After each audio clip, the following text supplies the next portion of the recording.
ராஜாங்க வரது மட்டும்தான் வரணும், சரியா? புரியுதா? ராஜாவுக்கு அடுத்து உள்ள வரத வரக்கூடாது.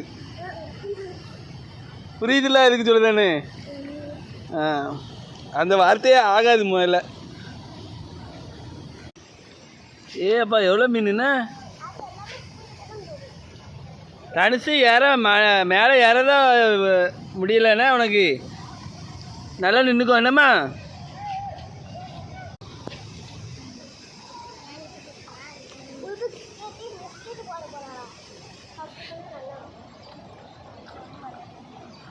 அப்படியே பாவனாசம் வந்து தலையணையில் நல்லா குளிச்சிட்டோம். குளிச்சுட்டு பையங்க வந்து பிஸ்கட் போடுறாங்க பாருங்கள் மீனுக்கு.